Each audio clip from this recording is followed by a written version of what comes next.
Congratulations, celebrate. If you are watching this video, you probably just found out that you passed the NAVLE, which is so exciting. Or maybe you haven't taken the NAVLE yet and you just want to learn more about the process. Or you're just really bored and you're watching this video late at night. For all of those things, I commend you. Thanks for watching. My name is Dr. Elizabeth Johnson. I am the Assistant Director of Outreach and Engagement for the ICVA, International Council for Veterinary Assessment, as you can see behind me.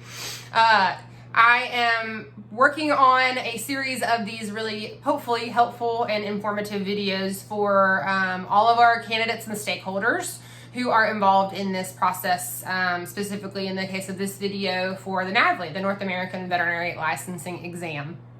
So hopefully you've had the chance to watch a few of our other videos. And I do hope that you find them helpful and informative. You can for sure send us feedback and information. I'll have our contact information below. Really easy, ejohnson@icva.net. If you don't like them, my name is Beyonce and I have no email address. Just kidding. Okay, so let's dive in and talk about things you need to know. You passed the NAVLE, now what? So this is just a couple of broad reminders for you guys. We're not going to get into the specifics or the nitty-gritty. That'll end up being an hour-long boring video. So we're going to hit the high points. I'm going to give you guys some reminders. Pull out your planners, your checklist, your to-do list, and we're just going to go step by step as to what you need to know now that the NAVLE is behind you. Just so exciting. Make sure you celebrate. Go get some chips and salsa. I don't know. That's how I celebrate. Number one, if you're watching this on the day that the scores were released, congrats, you're on top of it, and I really like that and I appreciate that about a person. But just keep in mind that it takes each state maybe a couple of days to get the NAVLE scores uploaded into their system. It's not instantaneous.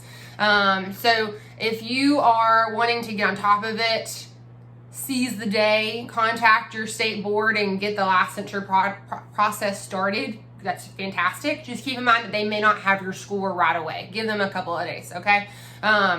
Just relax and enjoy the moment of not having anything to do, relatively speaking. But the primary thing for this post-NAVLE time frame for you guys is your state licensing boards or provincial licensing boards, okay? That's where you're gonna get pretty much all of your information from here on out. So I'm gonna make sure that you have our little link to the state and provincial board contact information page that we have on the ICVA website. I'm gonna have that linked below for you guys. But if you are staying with the same state, if you plan to achieve licensure in the same state that you applied with back whenever you were applying for the NAVLE in summer of 2019, if you are going to achieve a job or an internship in that same state, you're golden. They already have your score report. You just need to finish the licensure process. What does that look like? It depends. Depends on the state. It varies state and province. I wish that it was more consistent across the board, and that's okay. That's just the way it goes. So we really strongly encourage every person right now, as soon as you're able, look and see what have you already done for your licensure, because you might have already done a lot. You might have already applied depending on that state. Or maybe you still have a lot left to do. It just depends on each state. So if you are a candidate who is still in school, you have not yet graduated, you are so close to graduating, you might need to send in additional paperwork. You might need to send in a criminal background check, or depending on your state, you might still have a state licensing exam that you have to do. Every state is different. If you're panicking right now and thinking, oh my gosh, I have to take another huge exam, don't panic. It's okay. Every state is different. You might not have one. And some of them are online. Some you have to go to the state. It's okay. It's all provided for you on the state licensing board website. Cool. Now, those of you who applied with a certain state back in the summer, it's been several months. Things have changed. Maybe you're going through the match and you don't know what state you're going to end up in yet. Maybe you got a really sweet job offer in a different state. Kudos to you. that happens. States change. It's okay. Circumstances change. So in that case, you will need to have your NAVLE score transferred to that new state. So essentially, you're starting the licensure process over in a different state. No big deal. People do it every day. I did it. It's okay.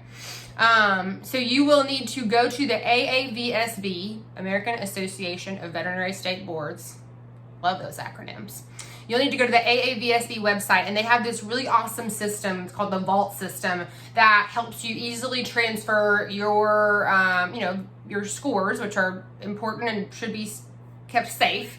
So they have this Vault system, appropriately named, that will help you transfer your score to a new state. You can do that right away. You can do that as soon as the scores are uploaded. You can go and take care of that and then start that licensure process over again. So that seems like an oversimplification, and maybe it is, but I want you guys to know that from here on out, all you have to do is finish your licensing board application for that state. Now, those candidates who are still in school, like I said, those of you who have not yet graduated, the only thing that you will likely have to wait on are your final transcripts. Those will obviously not be available until after you've graduated. That is so that the state boards know that you have your DVM, which is required. You have your DVM from your institution. You completed all of the necessary requirements for that degree, that hard-earned degree, in addition to your NAVLE scores. So that might have to wait. So depending on your school, contact your administration, your folks there to see who's in charge of sending those final transcripts out, and they probably have like a running list of where to send final transcripts, what state you're going to, that kind of thing. Okay, I promise. I know this seems a little overwhelming to deal with state boards and licensure. This is part of the duty and honor and privilege of being a professional. So congratulations. Very exciting time, and I truly hope that you take the time to celebrate this incredible accomplishment. You worked so hard, and you deserve to enjoy it. So be responsible, have fun. Thanks so much, guys. See you next time.